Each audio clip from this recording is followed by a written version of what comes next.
Today we're going to be going through a how to play video about the 2016 game Insider, produced by Oink Games, a Japanese game manufacturer probably most famous for making the game Deep Sea Adventure, along with A Fake Artist Goes to New York. Insider is a little bit like 20 questions. One player is going to have some kind of secret word which only they know the answer to, and everyone else is going to be asking yes or no questions in order to determine what that word is. At the beginning of the game, we are going to determine who knows the secret word by shuffling a few secret roll cards and then dealing them out to the players at the table. In this game, there are 3 different roles which you might be playing.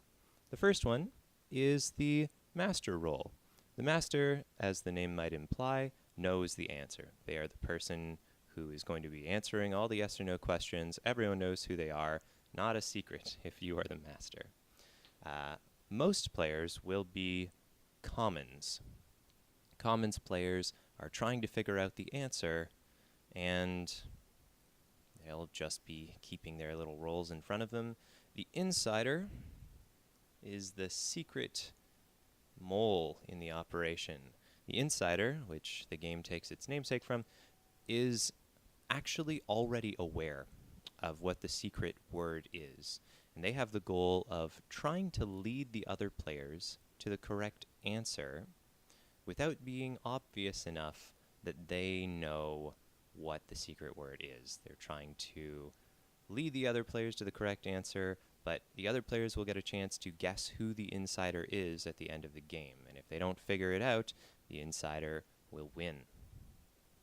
So, to set up the game, we'll take 1 insider card and then 3 commons cards in a 4-player game.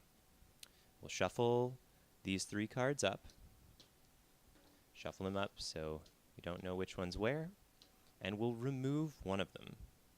We do this so that we're not completely certain that there's an insider in the game at all. Leaves a little bit more suspicion and the possibility that everyone's telling the truth after all. Finally, now that we have our 3 cards set aside, we'll shuffle the master in as well.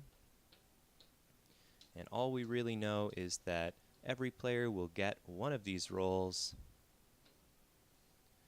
but there is one roll which we removed from the game, which will be one of the common or insider cards. Once everyone's been dealt their secret roll, they're going to take a little look at it. And then the player with the master roll is going to reveal themselves. They'll say, "I am the master." At this point, everyone closes their eyes, and the master flips over the top card on the deck. Each card is going to contain a series of numbers and a corresponding secret word. In this case, we have classmate, couple, twins. So there are a number of different options shown on this card. The one that's the actual secret word is based on the top card from the deck here. So you can see that each card in the deck has a number which is showing. Whatever number is on top is going to tell the master, who is currently checking while players' eyes are closed, is going to tell the master which word on the card is actually the secret. Now the master player will close their eyes as well. The master does not get to know the identity of the insider. The insider opens their eyes and takes a look at the same secret word that the master just saw. Then the insider closes their eyes again, if there was an insider, and the master one last time opens their eyes, takes the top card and flips it back over so people can't see what the options were, and the round begins properly. When the round begins, all players will open their eyes, the hourglass is flipped over, and questioning begins. People will be asking yes or no questions. And the only way the master can respond is with yes, no, or I don't know, if they don't know. This line of questioning will continue with both commons players and the insider hoping to nudge people towards the correct answer. The only goal that the commons players have at this point is actually getting the right answer, because if they fail to do so, they will lose automatically. The insider is also hoping for people to get the right answer, because the insider will lose if the correct answer is not discovered. So everyone has the same goal here, but the insider has to be careful not to be too obvious. If the secret word is pancake, for example, you're probably not going to want to ask, is it made with flour, if you don't know anything else about the object yet. A little too obvious. As the hourglass ticks down, eventually one of two things will happen. Option 1, it runs out, in which case everyone loses. Option 2, someone gets the correct answer. And as soon as that happens, we move on to the next part of the game, which is figuring out who is the insider. This is the sneaky, suspicious part. The player who guessed the right answer will immediately be a suspect. So that's the first thing that we deal with. Here's how it works. Players are going to be talking back and forth. Maybe you're the insider, maybe you're the insider, but the first person with the spotlight on them is the one who guessed the correct answer. So all players, including the master, are expected to raise their hand if they believe that that player was the insider. If they guess that this was the insider and they are correct, then they win and the insider loses. If they guess that it is the insider and they are wrong, then the insider will win. But neither of those things happen.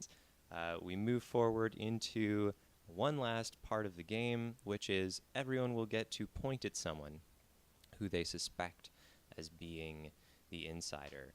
And if the person with the most fingers pointed at them is indeed the insider, then the commons win. And if the majority points go towards someone who is not the insider, then the insider is going to win. Now, there is one other option, and it's this card that we removed from the game earlier. If you believe that no player is the insider, then you can just point at that card instead, and if that card gets a majority, everyone will win if it is the insider removed from the game, because there was no insider, and you correctly decided that you were not incorrect in your suspicions. So, clever little twist there. That's actually an optional rule. I'm throwing it in because we like it quite a bit. So, yeah, that's the Game Insider. A couple last notes before we wrap this up. If you don't have access to an Oink Games supplier, you can always play this game with a simple deck of playing cards, with each of the roles being represented by a different face card of some kind. Or alternatively, you can also use a pen and paper to represent whatever the secret words are, so the master can just write something down. This requires a little bit more creativity on the master's part, but is interesting in keeping things fresh if you've played the game a lot of times, and lets you play it without any of the materials, though I encourage you to support Oink Games because they make great games. I think that wraps us up for today, so thanks for listening.